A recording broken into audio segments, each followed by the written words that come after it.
दोस्तों आज हम बचे हुए क्वेश्चन को सॉल्व करेंगे। मैंने एक क्वेश्चन को सॉल्व किया था, बाकी जो 4 क्वेश्चन बच गए हैं उस क्वेश्चन को आज मैं सॉल्व करूंगा इस वीडियो में। जो क्वेश्चन नंबर सेकंड है, दर्शाइए कि कोई भी धनात्मक विषम पूर्णांक 6q+1 या 6q+3 या 6q+5 के रूप का होता है जहाँ q कोई पूर्णांक है। चलिए देखते हैं। प्रश्न नंबर 2 है,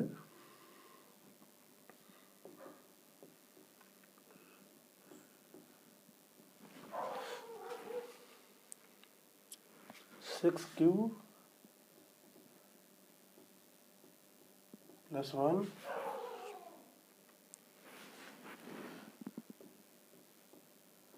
6q+3 एंड 6q+5 के रूप में दिखाना है।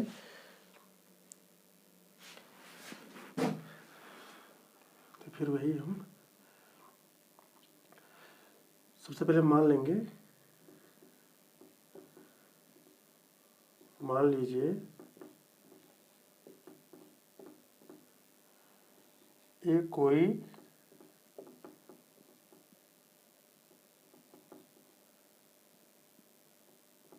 धनात्मक विषम पूर्णांक है।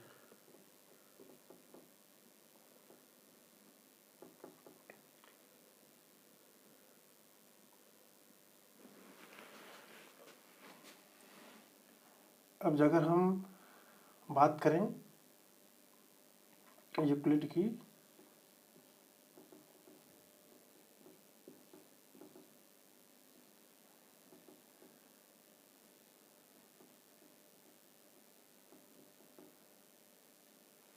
भाजन की, तो यहाँ पर जो फार्मूला बनता है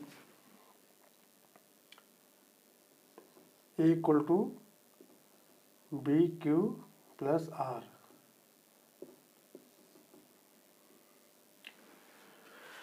और जहाँ पर जो R की वैल्यू है वो 0 से बड़े इक्वल होगी लेकिन B से छोटी होगी, और A जो है वो B से बड़ा होगा।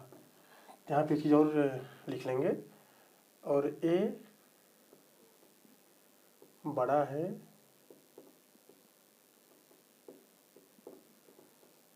B से। अब यहाँ पर जो दिया गया वैल्यू, B की वैल्यू दी गई है 6,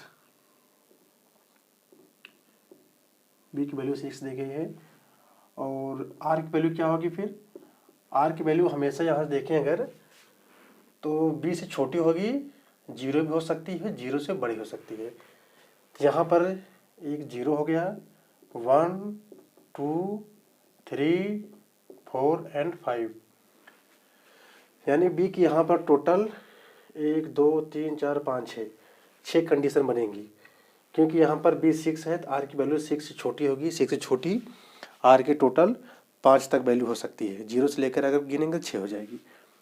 तो एक एक करके हम देखते हैं। केस फर्स्ट देखते हैं, जब R = 0 होगा, हम इस इक्वेशन में रखते हैं वैल्यू A = B की वैल्यू यहाँ 6 है तो 6 रखा, Q + R की वैल्यू हो गया 0, तो A = हो गया 6Q। दोस्तों यहाँ पर Q कोई पूर्णांक संख्या हो सकती है, लेकिन अगर 6 में हम किसी भी पूर्णांक से मल्टीप्लाई करेंगे, चाहे ऑड चाहे इवन से, लेकिन हमेशा वो सम ही आएगी, यानी इवन आएगी। देख लेते हैं। अगर मान लीजिए यहाँ पर Q = 1 रख लूँ, 2 रख लूँ, 3 4 कुछ भी रख लूँ, अगर 6 से मल्टीप्लाई करेंगे, 6 × 1 6, 6 × 2 12, 6 × 3 18, यानी 6 में हम Q की जगह कुछ भी संख्या रखें तो हमेशा सम संख्या आएगी। तो यहाँ से हम प्रूव कर सकते हैं कि यहाँ पर जो चीज़ आएगी ये सम आएगा। 6 की एक सम संख्या होगी। अब इसी प्रकार अब देख लेते हैं r इक्वल टू 1 रखकर। जब r इक्वल टू 1 रखेंगे हम, क्या बनेगा equation? a equal to 6q plus 1। अब ये तो हो गया सम, लेकिन एक क्या है? विषम संख्या है। दोस्तों सम और विषम का हमेशा योग विषम ही आता है। एग्जाम्पल्स हम देख लेते हैं। मान लीजिए कि कोई संख्या सम है 6 है, विषम 1 7 हो गया। कोई सम संख्या 4 ले लेते हैं, विषम 3 7, या कोई सम संख्या 2 ले लिया, कोई विषम संख्या ले लिया, मैंने 5 ले लिया 7, या कुछ और भी ले सकते हैं, 3 ले लिया तो यहाँ पर 5 हो गया। मेरा कहने का मतलब ये है कि अगर सम और विषम को जोड़ेंगे तो हमेशा वो विषम संख्या ही आएगी। तो यहाँ पर जो सेकंड केस में आया, ये आ गया विषम।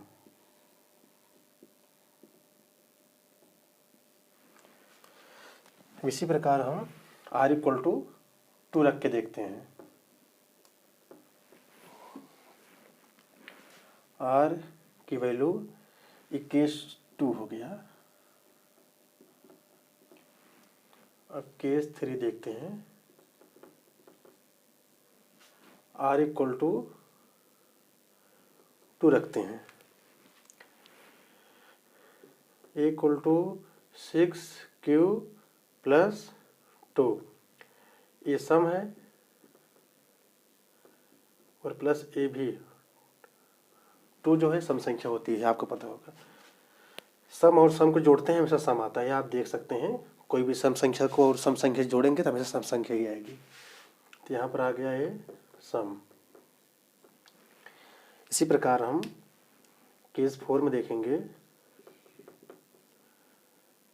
यहाँ रखेंगे r इक्वल टू 3।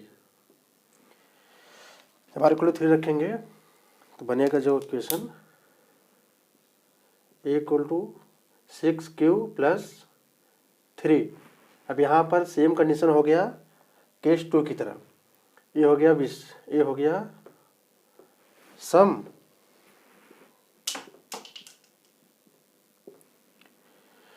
और ये संख्या हो गई विषम। सम और विषम का योग हमेशा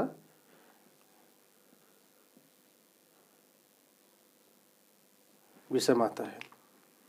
तो यहाँ पर भी आ गया विषम। अभी 2 कंडीशन चेक करनी है। r की वैल्यू हम रखेंगे। अब r इक्वल टू रख दिया 4।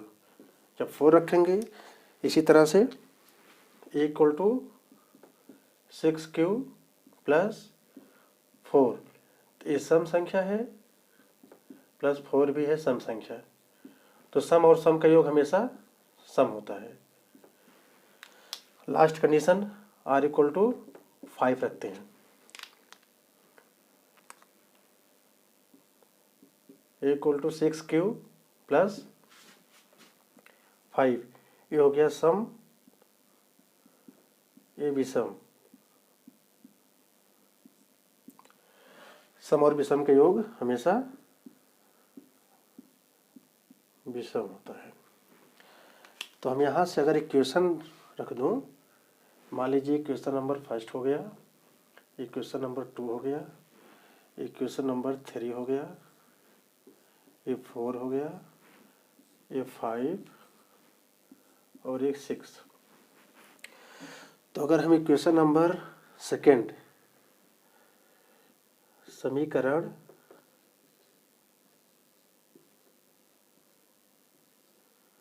अतः समीकरण 2 और यहाँ से हो गया 4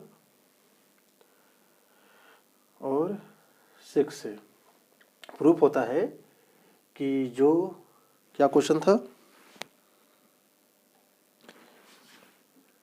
6q प्लस 1 या 6q + 3 6q + 5। अब जो क्वेश्चन पूछा गया वही चीज़ लिख देंगे हम। कोई धनात्मक इस रूप का होता है, अगर कोई ये संख्याएं हैं, जो क्वेश्चन लिखा गया है कि कोई भी धनात्मक विषम पूर्णांक अगर ये हैं तो इस रूप का होता है, तो ये प्रूफ हो गया है।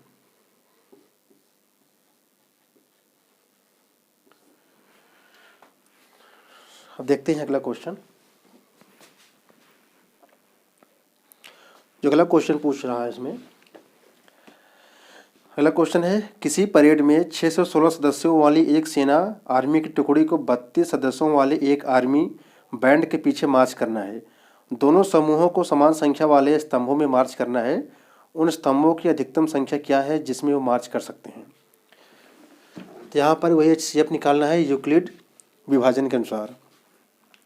जो क्वेश्चन दिया गया है 616 और 32, ये क्वेश्चन नंबर 3 है। प्रश्न 3 दिया गया है 616 और 32, 616 और 32, ठीक है। यूक्लिड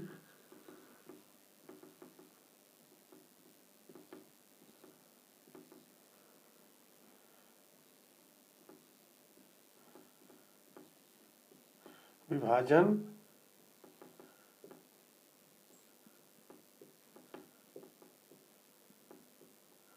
के अनुसार क्या होता है फार्मूला? फार्मूला होता है ए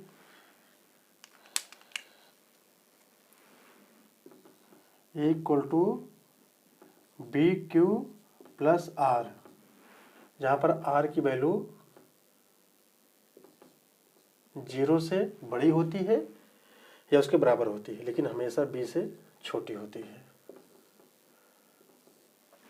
और यहाँ पर A की वैल्यू B से बड़ी होनी चाहिए जब हम इस फार्मूला का यूज करेंगे। तो यहाँ पर एक वैल्यू जो लेंगे हम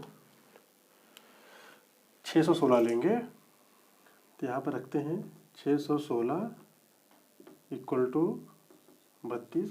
यहाँ पर लिख लेंगे हम केस फर्स्ट, या इसको हम लिख सकते हैं चरण फर्स्ट, कुछ भी आप लिख सकते हैं। इसके पहले मैंने बताया था कि इसको सॉल्व करने से सबसे पहले हम 616 को 32 से डिवाइड करेंगे। एक गया 32, यहाँ पर आ गया 9, और यहाँ पर 2 6, ठीक है। उसके बाद फिर 9 टाइम ले गए, यहाँ पर हो गया 8,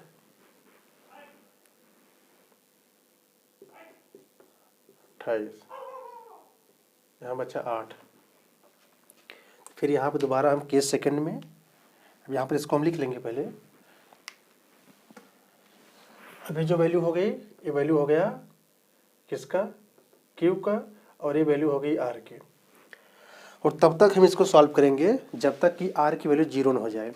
जहाँ पर R की वैल्यू 0 हो जाएगी तो उसके जो पहले R की वैल्यू आई होगी वही हमारा HCF हो जाएगा, या उस टाइम जो B की वैल्यू होगी वही हमारा HCF हो जाएगा। तो यहाँ पर यहाँ लिख लेते हैं 32 इंटू कितना है यहाँ पर, यहाँ रखते हैं Q कितनी है, Q हो गया यहाँ पर 19 + 8,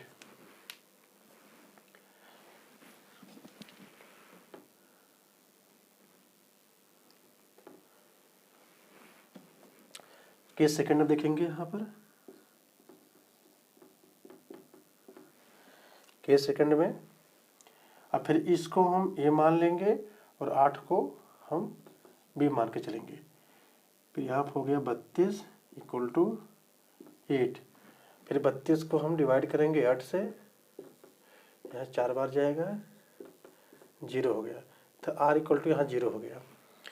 तो इसको हम लिख लेते हैं 8 इंटू 4 प्लस 0, यानी यहाँ पर r की वैल्यू 0 हो गई। तो इसके पहले जो r था, यानी यहाँ पर इसका r की वैल्यू 8 थी, चाहे इससे हम देख सकते हैं, या यहाँ पर जो b की वैल्यू है 8 है, तो चाहे r से निकालें जो पिछली वैल्यू थी, या इस टाइम जो b की वैल्यू है वो हमारा HCF हो गया। यानी यहाँ पर जो आंसर आया वो 8 आ गया, इसका आंसर आ गया। तो क्वेश्चन में क्या पूछा था, स्तंभों की अधिकतम संख्या क्या है। तो स्तंभों की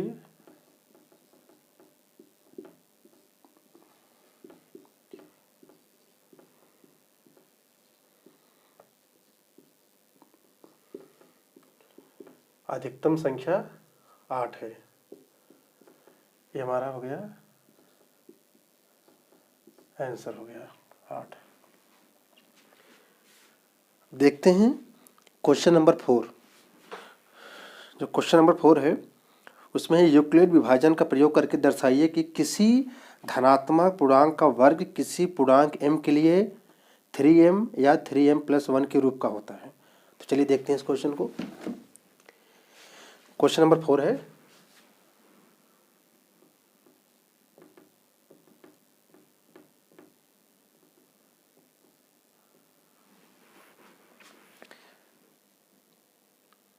थ्री एम या 3m+1 होगा, 3m या 3m+1 होगा। सेम वही यूक्लिड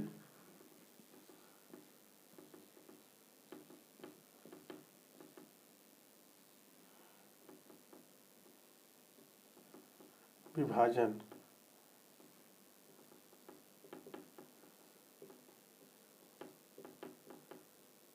के अनुसार जो फार्मूला बनता है A equal to BQ plus R, जहाँ पर R की वैल्यू 0 से या तो बड़ी होगी या उसके बराबर होगी, लेकिन B से छोटी होगी। और यहाँ पर A की वैल्यू भी हमेशा B से बड़ी ही होती है जब भी हम यूक्लिड फार्मूला यूज करते हैं। तो यहाँ पर कुछ हमको मानना पड़ेगा, लिखना पड़ेगा। मान लीजिए, मान लिया ये कोई धनात्मक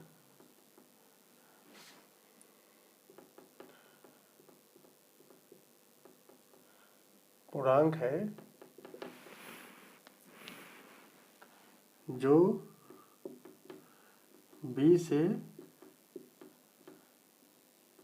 बड़ा है।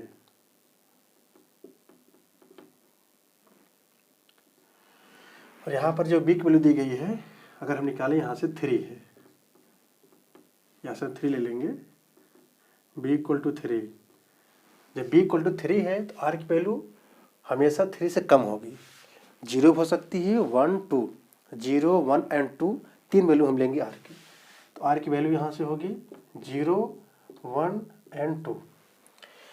एक एक करके हम सॉल्व करेंगे R की वैल्यू रखकर। Case first, R equal to 0 रखते हैं, फिर क्या इक्वेशन बनेगा, इक्वेशन बनेगा A equal to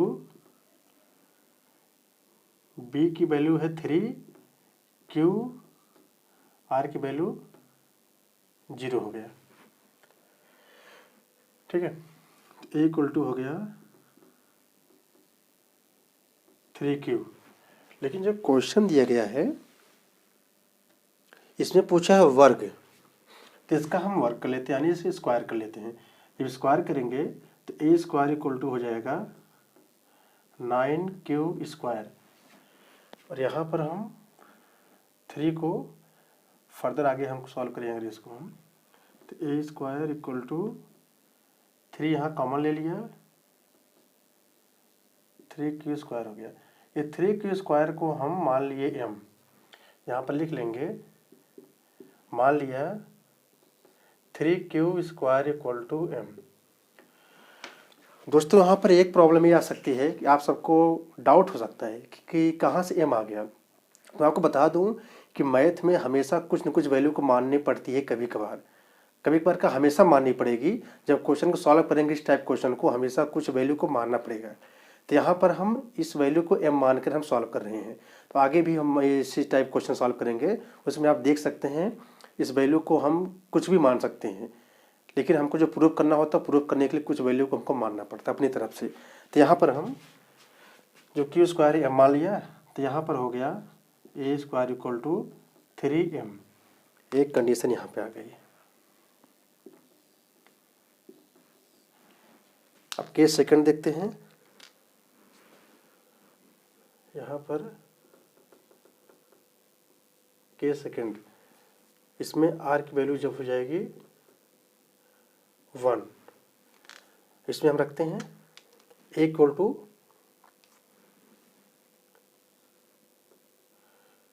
3q plus 1। अब स्क्वायर करेंगे a² इक्वल टू यहाँ पर 3q प्लस 1 का होल स्क्वायर हो जाएगा। तो यहाँ पर इसको अलग कर देते हैं, 9q² प्लस 1। यहाँ पर a प्लस बी का होल स्क्वायर फॉर्मूला लगाया हूँ। आप सभी को पता होगा a प्लस बी का होल स्क्वायर क्या होता है, a² plus b² plus 2ab। यहाँ पर 3q² 9q² हो गया प्लस 1 प्लस 6q। ठीक है, फिर यहाँ से a² लिया। अब यहाँ पर थोड़ा क्रम्स कर लेता हूँ, 9q² प्लस 6q प्लस 1। यहाँ पर हम 3 कॉमन ले लिए तो हो जाएगा 3q² प्लस 2q प्लस 1। अब इसको हम मान लेंगे m, यहाँ लिख देंगे हम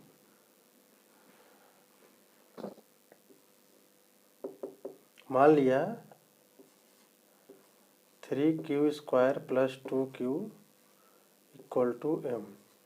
तो यहाँ पर फिर क्या बन गया है, यहाँ पर जो बन गया a² equal to 3m plus 1। ये हो गया सेकेंड वैल्यू की रिजल्ट। अब रखते हैं केस थर्ड, देखते हैं जब r इक्वल टू 2 होगा। तो वैल्यू पुट करते हैं, a इक्वल टू हो जाएगा 3q प्लस 2, सेम केस 2 की तरह स्क्वायर करेंगे। a² इक्वल टू यहाँ पे स्क्वायर करेंगे तो हो जाएगा 9q² plus 4 plus 12q। a plus B का होल स्क्वायर लगाया हूँ यहाँ पर मैं। अब यहाँ पर a², अब इसको मैं कुछ इस तरह बनाऊंगा, 9q² प्लस 4 को हम 3 प्लस 1 लिख सकते हैं, प्लस यहाँ पर हो जाएगा 12q। तो यहाँ पर फिर हो जाएगा, अब इसको अलग अलग कर लेता हूँ, 9q² plus 12q plus 3 plus 1। यहाँ से ले लिया मैंने कॉमन, 3 कॉमन ले लिया तो हो जाएगा यहाँ पर 3q² plus 4q plus 1 plus 1। अब इसको हम मान लेंगे m। जब इसको m मान लेंगे तो हो जाएगा टोटल यहाँ पर a² equal to 3m plus 1। तब यहाँ से अगर हम देखें फर्स्ट, मान लीजिए इसको हम इक्वेशन नंबर फर्स्ट रख लिए, इक्वेशन नंबर फर्स्ट हो गया, और ये हो गया इक्वेशन नंबर सेकंड, और इक्वेशन नंबर हो गया थर्ड। यहाँ लिखेंगे हम समीकरण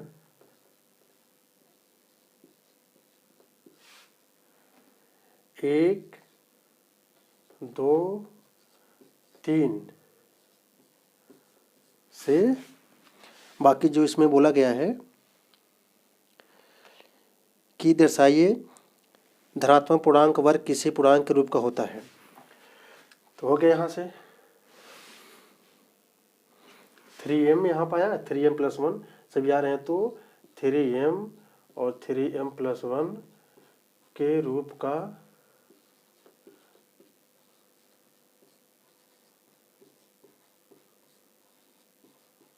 होता है। यहाँ इतना हम लिखेंगे पूरा, आप सब लिख लेना कि वर्गों का 3m या 3m+1 के रूप में लिखा जा सकता है। ये पूरा हम लिख लेंगे। ये इसका आंसर हो गया।